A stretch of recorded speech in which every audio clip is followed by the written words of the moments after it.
Perkembangan dan stimulasi anak usia 9 sampai 12 bulan.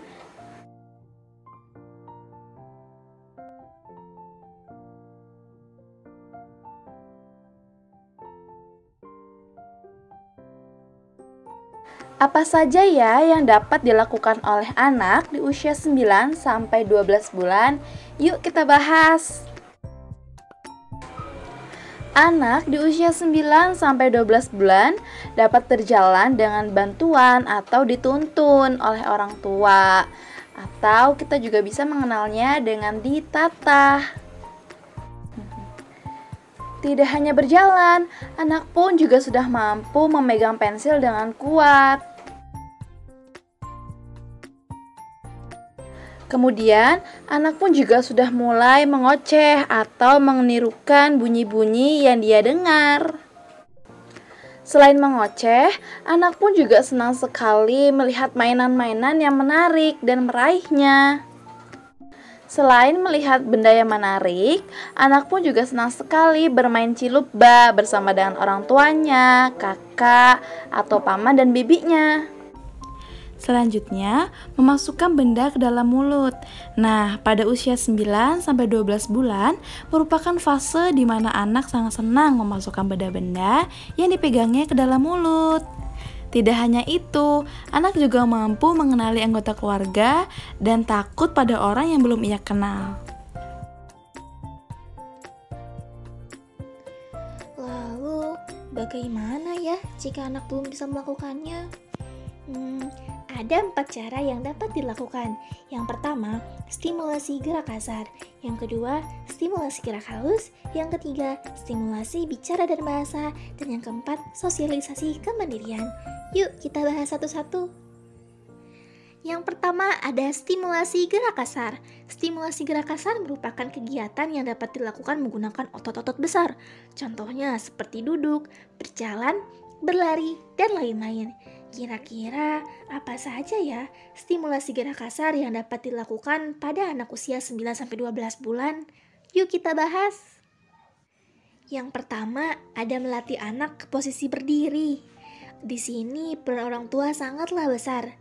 Nah, gimana ya caranya untuk membantu anak ke posisi berdiri? Di sini, orang tua dapat mendudukkan bayi di tempat tidur, kemudian orang tua dapat menarik bayi ke posisinya berdiri. Selanjutnya, hal-hal tersebut itu bisa dilakukan di benda-benda yang lain loh. Contohnya seperti meja, kursi, box, dan lain-lain. Kemudian, orang tua dapat mengajarkan anak berjalan sambil berpegangan. Ketika anak sudah mampu berdiri, orang tua dapat mengajarkan anak untuk berjalan, tapi sambil berpegangan ya. Contohnya di sini, orang tua dapat meletakkan mainan yang disukainya di depan anak, tapi jangan terlalu jauh. Kemudian, di sini orang tua dapat membuat anak agar dapat mau berjalan dengan berpegangan pada keranjangnya, pada perabatan rumah, atau pada lengan orang tua untuk mencapai mainan tersebut. Nah, gerakan ini dilakukan untuk melatih otot-otot besar anak. Yang kedua, ada stimulasi gerak halus. Stimulasi gerak halus merupakan kegiatan-kegiatan yang biasanya dilakukan oleh otot-otot kecil. Contohnya seperti menulis, menjepit, dan lain-lain. Kira-kira stimulasi gerak halus apa ya yang dapat dilakukan pada anak usia 9-12 bulan? Yuk kita bahas. Yang pertama, ibu dapat mengajarkan anak untuk memasukkan benda ke dalam wadah. Nah, di sini ibu dapat membuat benda-benda kecil yang terbuat dari karton atau kardus bekas, kemudian mengajarkan anak untuk memasukkan benda tersebut pada sebuah wadah. Kemudian, setelah itu, ibu juga dapat mengajarkan anak untuk mengeluarkan benda-benda tersebut dari dalam wadah. Kemudian, di sini jangan pernah gunakan barang-barang yang berbahaya ya, atau jangan juga gunakan barang-barang yang terlalu kecil untuk menghindari resiko tertelan. Nah, stimulasi ini dilakukan untuk melatih otot-otot kecilnya anak loh. Yang kedua, ibu juga dapat mengajak anak bermain dengan mainan yang mengapung di air. Contohnya ketika anak mandi, ibu dapat menggunakan mainan-mainan yang berwarna cerah untuk menarik perhatiannya anak dan juga menstimulasi gerak halus anak. Selanjutnya, ibu dapat mengajak anak untuk menggambar. Di sini, ibu dapat meletakkan krayon atau pensil berwarna dan juga kertas di atas meja. Kemudian, ibu dapat mengajak anak untuk menggambar bentuk-bentuk sederhana. Contohnya seperti menggambar garis atau menggambar lingkaran menggunakan alat tulis yang juga berwarna.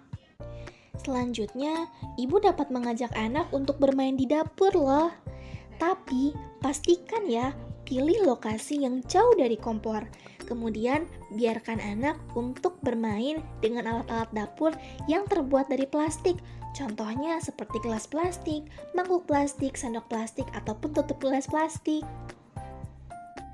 Yang ketiga ada stimulasi bicara dan bahasa.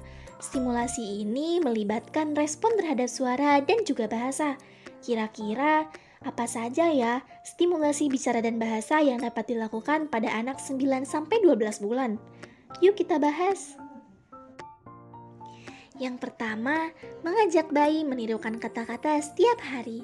Di sini, ibu dapat mengulang kata-kata yang sering digunakan pada anak. Contohnya seperti makan, minum susu, papa, mama, dan lain-lain untuk menstimulasi anak untuk dapat berbicara. Selanjutnya, ibu dapat mengajak anak untuk bermain dengan boneka. Nah, di sini ibu dapat menggunakan boneka atau dapat membuat mainan dari sarung tangan atau kaos kaki yang sudah digambar menggunakan pena atau alat tulis lainnya menyerupai bentuk wajah. Kemudian, di sini ibu dapat berpura-pura bahwa boneka itulah yang berbicara pada anak, sehingga anak mau berbicara kembali pada boneka itu dan menstimulasi kemampuan bicara serta bahasa anak. Selanjutnya, ibu dapat menyanyikan lagu untuk anak. Nah, jangan ragu ya untuk menyanyikan lagu ataupun membacakan syair pada anak sesering mungkin. Contohnya, seperti menyanyikan lagu-lagu anak seperti Nina Bobo. Kemudian, ibu juga dapat menyenandungkan sholawat-sholawat Nabi dan lain-lain. Yang keempat, ada stimulasi sosialisasi dan kemandirian. Pada stimulasi ini, ibu dapat mengajarkan anak untuk mandiri loh. Kira-kira stimulasi apa ya yang dapat dilakukan pada anak usia 9-12 bulan? Yuk kita bahas. Yang pertama adalah menjauhkan mainan dan membiarkan anak untuk berusaha mengambilnya. Nah, di sini ibu dapat mengajari anak untuk mengambil sendiri mainan yang letaknya agak jauh darinya. Di sini ibu dapat menarik ataupun mendorong badan anak supaya dekat dengan mainan tersebut. Tapi ingat, dengan cara perlahan ya. Yang kedua, ada mengajak anak untuk bermain cilukba. Tahu kan gimana caranya? Nah, di sini ibu dapat memegang sapu tangan atau kertas untuk menutupi wajah dari bayi. Kemudian singkirkan penutup wajah, kemudian katakan ciluk, ba. Kemudian di sini anak dapat melihat wajah ibu kembali.